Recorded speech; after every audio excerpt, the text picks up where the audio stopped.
This is how to gain muscle without gaining fat.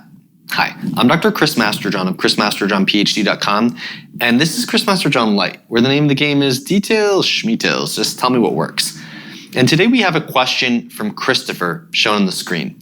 Christopher asks, how do I build muscle without gaining fat, starting from a healthy ideal weight, that is, after having lost fat for metabolic health? If you've recently lost fat for your metabolic health, then your goal if you want to gain muscle is to gain muscle without gaining any of that fat back. And what that means is that you need a caloric surplus that is gentle enough that it does not exceed what you can use for muscle growth, because any leftover would get stored as fat. But you need the caloric surplus if you want to optimize for muscle growth. The principles providing muscle growth are the same principles that protect muscles during fat loss, which we talked about in a previous episode. The only difference is that during fat loss, we had a caloric deficit. During optimizing for muscle growth, we have a caloric surplus. So the three principles are, number one, provide an exercise routine that has a sufficient anabolic stimulus. Number two, get enough protein. Number three, get the right gentle caloric surplus.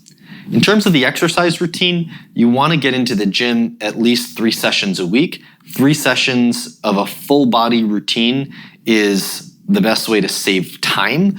But if you're going 4 sessions or more, you can break your full body routine up into different body parts. So for example, you could do 2 upper body, 2 lower body days or something like that if you're doing four workouts. But you want to get at least 3 1-hour sessions in. When you're in the gym, you want to do a mix of strength training at complex movements such as squats and deadlifts with long rest periods where your focus is on completing the movement correctly and you're doing fairly low reps. So 4, 5, or 6 reps with 3 or 4 minutes rest between sets. That optimizes for mechanical tension. It's good for your body to get that strength training in, but also to be able to optimize for the mechanical tension is one stimulus that helps you grow your muscles. It's good to get a diversity of rep ranges, and it's good also to get in sets where you're having low rest so you can maximize metabolic stress, which is a different stimulus for muscle growth. And having a diversity of rep ranges also helps target different types of muscle fibers and probably is better for total muscle growth.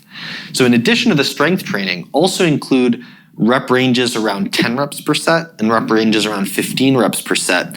And in those sets, try to reduce your rest time to 40 seconds or so. And in those exercises, focus less on completing the movement and more on the mind-muscle connection, making sure that you're always throughout the entire exercise feeling the muscle and that you're squeezing and that you're holding it at the end to really flex and feel whatever muscle you're trying to target. That's the exercise routine. Number 2 is the protein. Estimate where you want to be at the end of 3 or 6 months, or whatever you're gonna use as your target to hit your goal. Then take that and eat 1 gram of protein per pound of body weight. It's okay to go higher, providing you don't have any negative symptoms in response to eating more protein. If you don't feel well when you eat that much protein, you can cut back a little bit. But ideally, you want to at least hit 1 gram of protein per pound of target body weight. Then number 3, you want to provide a gentle caloric excess. I would start with 100 calories per day over what you're eating to maintain your weight. But you can test this because if you have measures of body fat, you may have a bioimpedance scale at home.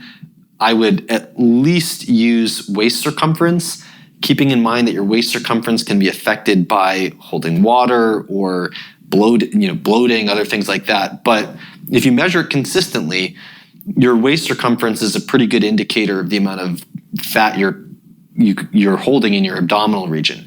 So if you can verify that your waist circumference is not consistently increasing, and to whatever extent you have access to other measures of body fat, you can corroborate that your body fat is not increasing, then you can start to push the caloric surplus a little bit higher and go as high as your body seems to tolerate without gaining that fat.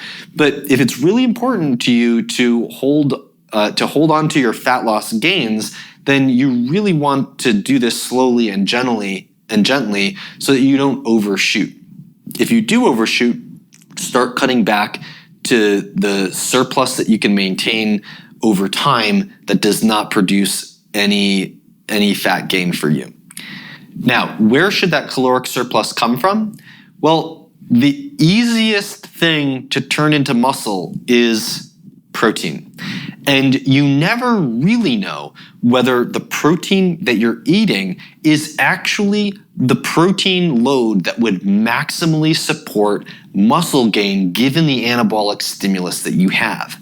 So the safest thing to add is protein.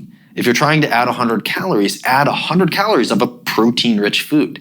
If you're trying to see if you can push that to 200, add 200 calories of a protein-rich food. If you have to use something else, it's better to use carbohydrate than fat because fat is most easily turned into fat.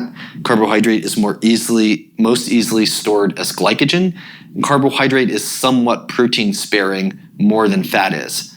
But the safest thing to add in this context is the caloric surplus entirely as a protein-based food. The audio of this episode was enhanced and post-processed by Bob Devodian of Torian Mixing. You can find more of his work at torianonlinemixing.com. This episode is brought to you by Testing Nutritional Status, the ultimate cheat sheet. Everything you could ever need to know to optimize your nutrition all in one place. Easier to find and use than ever before.